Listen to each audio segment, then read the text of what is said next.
नमस्कार। पूर्णचंद्र Kandpal, जनजागृति, episode number 882 882 लेके आज आपके सामने उपस्थित हूँ।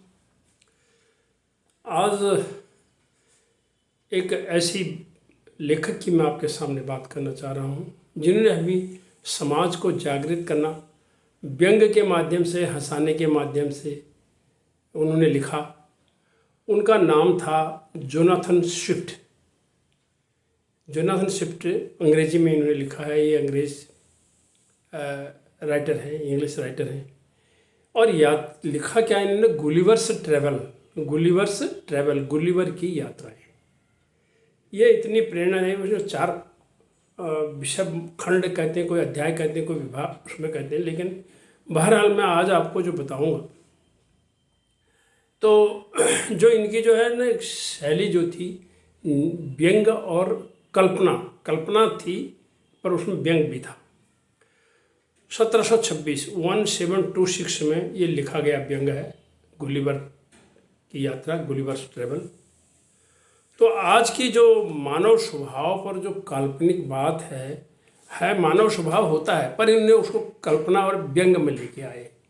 सच्ची बात यही है कि मनुष्य छोटी छोटी बातों में ऐसी लड़ाइयाँ कर जाता है, उसके नाक में लग जाती है। अब आज के हिसाब से तो गुलिवर ट्रेवल बहुत ज़रूरी हो गया है, क्योंकि किसी को मजाक भी करना शुरू करो, पता नहीं वो क्या बुरा मान जाए, कैसे उसको घुमा ले। आजकल हम किसी से जब बात करते हैं, ये डर लगता है यार बातों बातों में कोई ऐसी बात न निकल जाए कि ये कह रहा है कि शायद ये मुझे चुभा रहा है, मुझे परेशान कर रहा है। ऐसा भी डर लगने लगता है कभी कभी। तो गुलिवर ट्रेवल की मैं एक कहानी आपको बताना चाहता हूँ। और ये जो है 1-2 छोटे छोटे देश हैं, उसमें सूक्ष्म बता रहा हूँ, अलग अलग तरीके से लोग इसको बताते हैं। और एक देश का नाम था लिलीपुट और दूसरा देश का नाम है बेल्फेस्को। लिलीपुट और बेल्फेस्को ये उनके काल्पनिक हैं। और गुलिवर एक विशालकाय शरीर लेकर के इन दोनों देशों में जब पहुंचते हैं तो वहाँ के लोग बहुत छोटे होते हैं। वो गुलिवर को एक किस्म से एक विशालकाय राक्षस जैसा कह सकते हैं आप, बहुत ही बड़ा विकृत रूप महसूस करते हैं वो, और वो उनकी कल्पना में छोटे हैं। बेल्फेस्को और लिलीपुट में लड़ाई हो गई बड़ी ज़बरदस्त। और आपको ये बताना चाहूँगा कि जोनाथन स्विफ्ट ने इस गुलिवर्स ट्रेवल में इस लड़ाई का कारण बताया अंडा। अंडा कई लोग खाते होंगे, कई नहीं खाते होंगे। जो खाते हैं उन्होंने कभी ध्यान इस बात का दिया नहीं दिया कि अंडे का एक सिरा होता है मोटा और एक सिरा होता है पतला। तो उसको वो जब आप उसको तोड़ेंगे तो कोई लोग उसको सेंटर से तोड़ते हैं, कोई बीच में से, कोई पतले से, कोई। इन दोनों देशों में लड़ाई इसलिए हो गई, वो बोले, लिलीपुट वाले बोले जी पतले सिरे से अंडा तोड़ा जाना चाहिए, और बेल्फेस्को वाले बोले नहीं जी मोटी तरफ से अंडा तोड़ा जाना चाहिए। और इसी बात पर इनमें लड़ाई हो गई, मार काट हो गई, कितने लोग मारे गए। ये कहानी, छोटी बात पर बहुत बड़ा व्यंग्यात्मक कहानी जोनाथन स्विफ्ट ने लिखी है। इसके बाद लड़ाई का क्या फैसला हुआ ये तो अंत में उन्होंने कहा नहीं है, लेकिन एक बात है, वो दोनों ही अपने बात पर अड़े रहे। और पहचान ऐसे होने लगी कि लिलीपुट वालों की और बेल्फेस्को वालों की पहचान कैसे होती।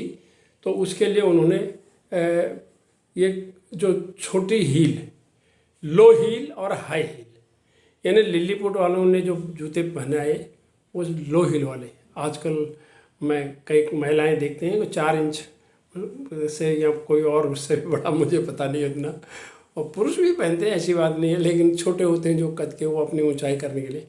और वो हाई हीलर कहलाने लगे बेल्फेस्को वाले।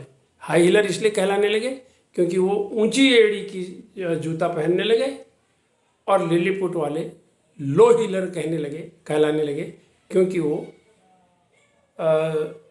कम ऊंचाई जो हील की होती है वो वाले सैंडल या वो वाले जूते पहनने लगे।